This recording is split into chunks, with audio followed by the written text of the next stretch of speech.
বাড়িতে এসে মায়ের হাতের নিত্য নতুন পিঠা খেতে তো আমার বেশ ভালো লাগে। আমরা যেহেতু দুই ভাই বোন একই সাথে বাড়িতে এসেছি, এই কারণে আমার মা এক এক দিন এক এক রকমের পিঠা বানিয়ে খাওয়াচ্ছে। তো আজকে আমার মা আমাদের জন্য কি পিঠা বানিয়ে খাওয়ালো আসুন আপনাদের সঙ্গে শেয়ার করি।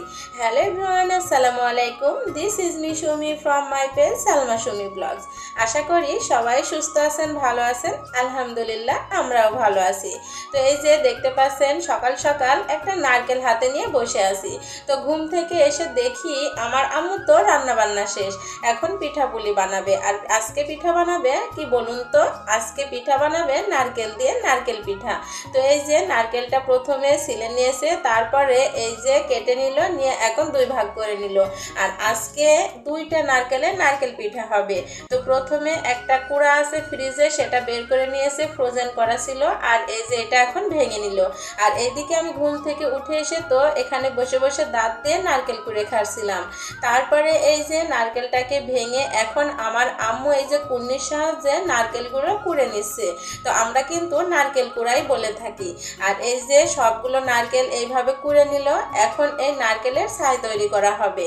তো এই যে এইদিকে গুড় নিয়েছে, তারপরে চাউলের আটা নিয়েছে, নারকেল নিয়েছে। আমার আম্মু আবার আরও একটা জিনিস রান্না করেছে, এগুলো হলো মিষ্টি আলু, দুধ দিয়ে গুড় দিয়ে রান্না করেছে। পিঠা বানানোর জন্য তো সবকিছু রেডি করে নিয়েছে। আর এইদিকে কড়াইতে পানি গরম দিয়ে ফুটন্ত গরম পানির মধ্যে অল্প পরিমাণ লবণ দিয়ে এই যে দিয়ে দিল সেই চাউলের গুঁড়া। তো চাউলের গুঁড়া ভালোভাবে কিন্তু এই ফুটন্ত গরম পানি দিয়ে আটা খামির করা বলি আমরা। তো এই যে আটাটা ভালো করে খামির করে নিল। এখন এই আটা একটু রেস্টে থাকবে, তারপরে ভালোভাবে পানি দিয়ে হাত দিয়ে ছেনে নিতে হবে। এরপরে এবার নারকেল কোড়া দেখতে পাচ্ছেন, এই নারকেলগুলো এখন ছাই তৈরি করবে। তো প্রথমে কড়াইতে দিয়ে দিচ্ছে খেজুরের গুড়। আর এই খেজুরের গুড়টা নারকেলের সম পরিমাণ দিতে হবে, তাহলে না হলে কিন্তু হবে না। আর এইদিকে এই যে গুড়টা ভালোভাবে জ্বালিয়ে নিয়ে যখন একটু আঠালো আঠালো হবে, তখন এই নারকেলগুলো দিয়ে দিতে হবে। নারকেল দিয়ে এখন এই নারকেলের পানি না মরা পর্যন্ত ততক্ষণ কিন্তু এই যে কড়াইতে নাড়তে হবে। তো নাড়তে নাড়তে যখন একটা আঠালো ভাব চলে আসবে, তখন এই নারকেল কুড়াগুলো নামিয়ে নিতে হবে। তো ওইদিকে আম্মু নারকেল কুড়াগুলো নামিয়ে নিয়েছে, আর আমি একটু সাহায্য করছিলাম, আটাগুলো ছেনে দিচ্ছিলাম। আটাগুলো রেডি হওয়ার পরে এখন আমরা পিঠা বানাতে শুরু করে দিয়েছি। আর আম্মু এই যে তার নিজের হাতে কত সুন্দর করে পিঠা তৈরি করছে। একদিকে আম্মু এই যে পিঠার খোল তৈরি করে দিচ্ছিল, আর আমি নারকেলের পুর দিয়ে আর একদিকে তৈরি করে নিচ্ছিলাম। আর আমার মেয়ে অনেকগুলো তো ছোট ছোট পিঠা বানিয়েছে। আর এদিকে তাসিন তো এই পিঠাগুলোতে নকশাও করছিল। তো এই যে এইভাবে কিন্তু অনেকগুলো আমরা পিঠা বানাবো, আর অনেকগুলোই মনে হচ্ছে হবে। তো এখন প্রথমে একটা হয়েছে, তারপরে এই যে আর একটাও আম্মু এদিকে তৈরি করছে। তো আম্মুকে বলেছিলাম এবার তুমি খোল তৈরি করে দাও, আর আমি নারকেলের পুর দিয়ে পিঠাগুলো বানিয়ে নিই। তো মা মেয়ে এই যে নাতনি মিলে সবাই মিলে একসাথে এতগুলো পিঠা বানিয়ে নিয়েছি। দেখুন কত সুন্দর হয়েছে। এর মধ্যে একটা পিঠা আবার ফেটেও গিয়েছে।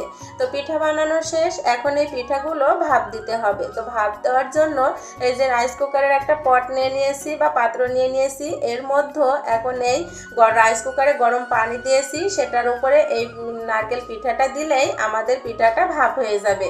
তো এই যে তাসিন দিয়ে দিল, দিয়ে ঢাকনা দিয়ে ঢেকে দিল। তো কিছুক্ষণ ভাপ দেওয়ার পরে চলে আসছি।